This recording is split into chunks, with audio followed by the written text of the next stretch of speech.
নমস্কার, সবাইকে জানাই সরস্বতী পুজোর অনেক অনেক শুভেচ্ছা ও অভিনন্দন। তো আমি সোমা, আমার আরো একটি ব্লগে তোমাদের স্বাগত জানাই। তো আজকে হচ্ছে সরস্বতী পুজো। অ্যাকচুয়ালি এইবার সরস্বতী পুজো দুদিন পড়েছে, সবাই তোমরা প্রত্যেকেই জানো, রবিবার ও সোমবার। তো যেহেতু স্কুলেই পুজো আছে, তো মেয়েও রেডি হয়ে চলে গেল, দেখতেই পারলে তোমরা সবাই, শাড়ি পরেছে। অনেকটা সময় চলে গেল ওর পেছনে ওকে রেডি করতে।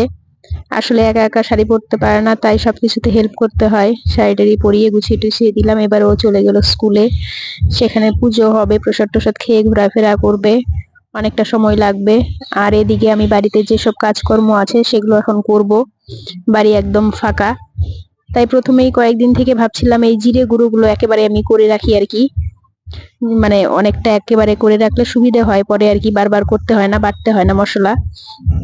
সেজন্য জিরেগুলো হালকা মানে ভেজে নিলাম, কড়াইতে গরম করে নিলে আর কি সুবিধা হয়, গুঁড়োটা একদম ফিনিশ হয়ে যায়, না হলে একটু দানা দানা থাকে। এরপর দেখো ওর পছন্দের জন্য ওই ডালের বড়া, মসুর ডাল কয়েকটা ভিজিয়ে রেখেছিলাম, এই যে কয়েকটা ওর জন্য মসুর ডালের বড়া করলাম। আরো সব হবে, মানে ওর পছন্দের কয়েকটা জিনিস করতে হয় আবার আমাদের। তো ওর আবার এই যে টমেটো এইভাবে একদম গলিয়ে নিতে হয়, টমেটো চচ্চড়ি। তোমরা কে কে খাও অবশ্যই কমেন্টে জানাবে। তো এইভাবে টমেটো চচ্চড়ি কেউ কি খাও? অন্যান্য অনেকেই খায়, কিন্তু এইভাবে গলিয়ে খায় না, আস্তে আস্তে থাকে, একটু শক্ত শক্ত থাকে আর কি। কিন্তু একদম মানে না গোলালে সেগুলো বেছে বেছে ফেলে দেয়, সেই কারণে হালকা মানে দু একটা কাঁচা লঙ্কা আর সর্ষে বেটে এইভাবে করা হয়েছে। যদিও প্রসাদ খেয়ে আসবে, কিন্তু তবুও করে রাখলাম, খিদে পেলে খাবে, না হলে একেবারে রাত্রেবেলা খেয়ে নেবে আর কি। আর এদিকে দেখো আলু বেগুন কেটে নিচ্ছি, মাছ করা হবে। অনেকে আবার পুজোর দিন মাছ খায় না, তো আমাদের সেরকম বিশেষ কোনো নিয়ম নেই, যেহেতু বাড়িতে পুজো হয় না সেই কারণেই। অনেকে আবার নিরামিষ খায়, খিচুড়ি খায়।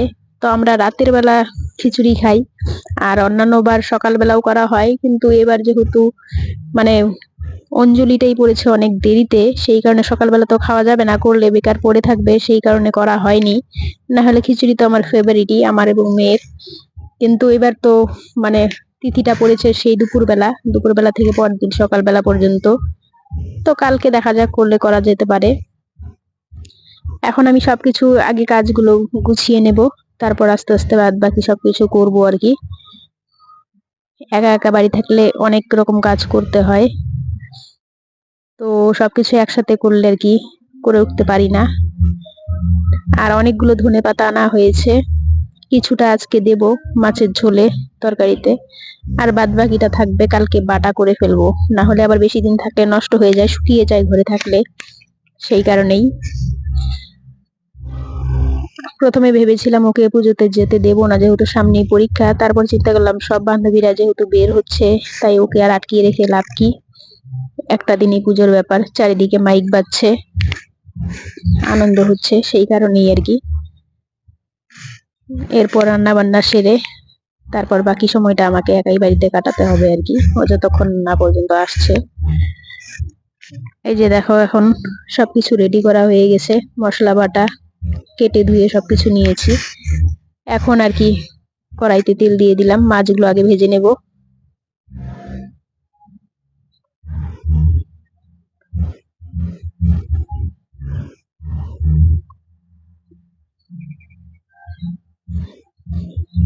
মাছগুলোকে একটু হলুদ নুন আর একটু লঙ্কা বাটা দিয়ে মেখে রেখেছিলাম।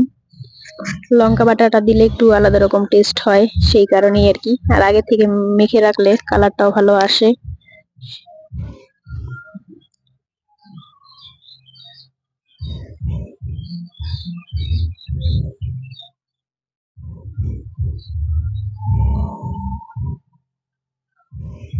মাছগুলো একটু কড়া করে ভেজে নেব, কারণ ও আবার এমনিতেই রুই মাছ পছন্দ করে না, তার মধ্যে আবার একটু যদি কম ভাজা হয় তাহলে সেটা আবার খেতে চায় না, তাই একদম লাল লাল করে কড়া করে ভেজে নিলাম।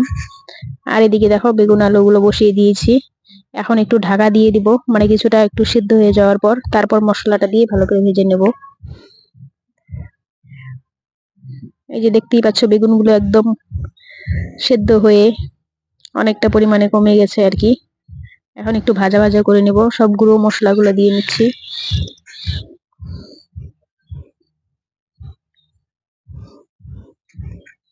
তোমরা এক একজন হয়তো এক এক প্রসেসে রান্না করো, আমি এই প্রসেসে করি। অনেকে আবার আলুগুলো আগেই ভেজে নেয়, সেটাও কোনো কোনো সময় করি, কিন্তু আজকে যেহেতু মানে পাতলা পাতলা করে একদম কেটেছি, তাই আর আলাদা করে ভাজলাম না, একেবারেই ভেজে নিয়েছি।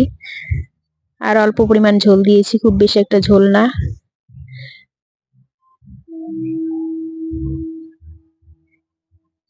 সবগুলো মাছ দেইনি, যেহেতু অনেক কয়টা মাছ আর মানুষও 2-3টে মানুষ, সেই কারণে কয়েকটা মাছ দিচ্ছি, আর বাকি কয়েকটা রেখে দিলাম, কালকে করা যাবে। সব কটা মাছ দিইনি।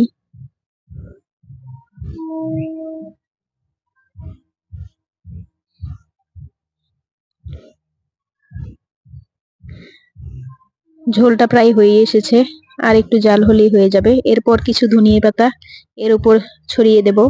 ধনেপাতা দিলে সেন্টটা একটু আলাদা রকম হয়। যাই হোক, আমার রান্না বান্না কমপ্লিট। ভিডিওটা কেমন লাগলো প্লিজ কমেন্টে জানাবেন। ভালো লাগলে একটা লাইক করে দেবেন।